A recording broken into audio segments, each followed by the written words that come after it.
Welcome back to another explainer.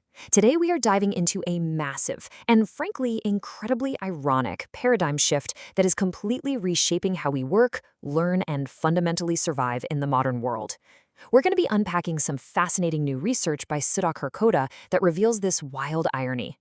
Basically, everything we were taught growing up about what makes someone intelligent has just been flipped completely upside down. Okay, let's dive into this. I want you to picture this. You're back in middle school, sitting in a super quiet, highly controlled classroom, taking a major history test. You were absolutely told to put your books away, keep your eyes on your own paper, and whatever you do not use any outside help, right? So ask yourself, why are the exact things that used to guarantee you a big red F in school suddenly the absolute, literal keys to your professional success today? It's a crazy thought, isn't it? Well, to understand how we got here, we actually have to take a look back at how we were trained in the first place. That brings us to part 1, the industrial mindset and the human machine. Let's rewind a bit to the 20th century. Now, during this era, the whole world basically operated under an industrial mindset. Back then, the main bottleneck in productivity wasn't, a supply chain issue or a software glitch. It was human cognition. The human mind was the engine powering everything, and that dictated exactly how we were educated. I mean, we've all heard this exact phrase from our math teachers, usually while we were staring blankly at some awful fraction. You won't always have a calculator in your pocket. The school system relentlessly drilled raw cognitive ability and unaided problem solving. You were judged entirely on what you could compute, recall, and reason without a single drop of outside assistance.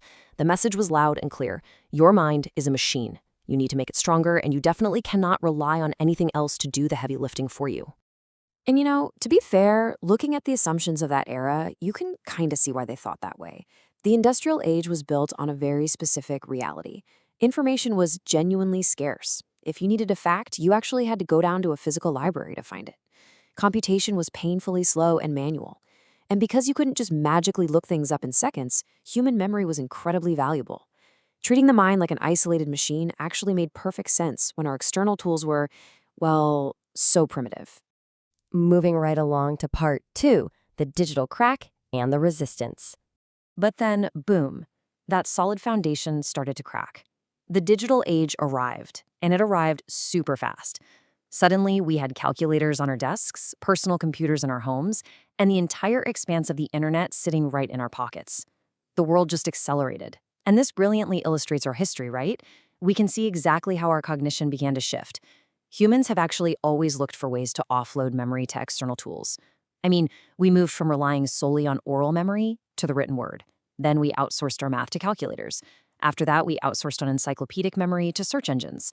And now we're handing complex reasoning over to AI systems. It's just a natural chronological progression of how we use tools. But here's the crazy part.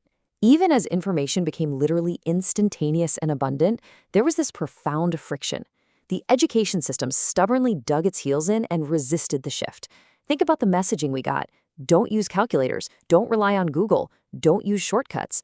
The world outside the classroom was fundamentally changing, but inside the classroom, the old industrial rules were just desperately holding on for dear life.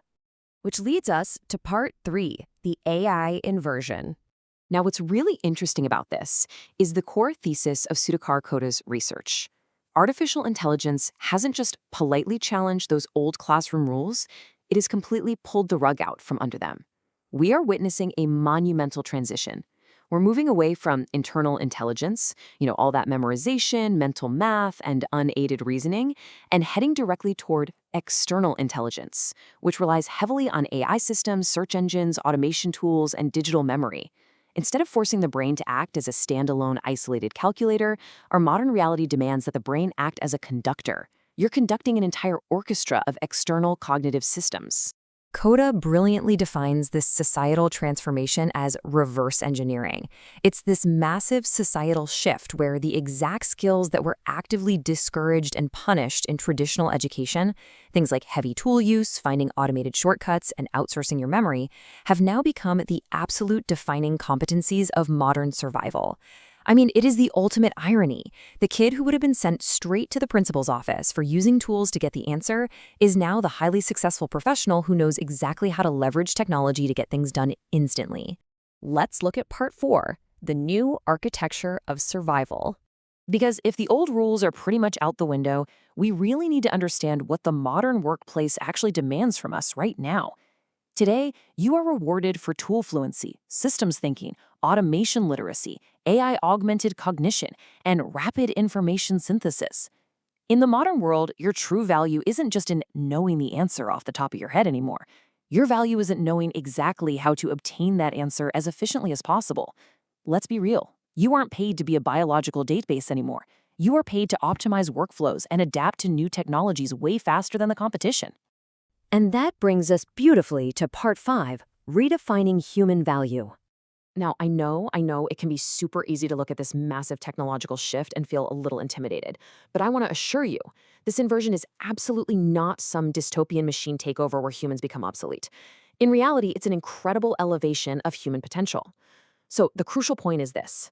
Because machines are now perfectly capable of handling all that raw computation, instant data retrieval, and complex coding, human beings are finally freed up to excel in uniquely human areas.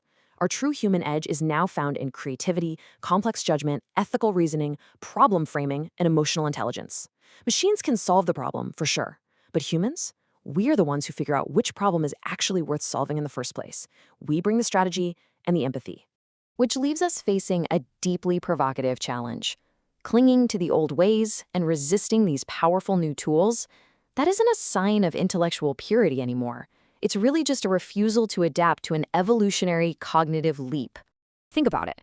We literally spent an entire century training humans to act and think exactly like machines.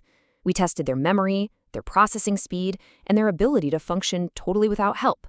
But now we've entered an era where machines actually do the computation for us. It's time to stop trying to be the calculator and start being the conductor.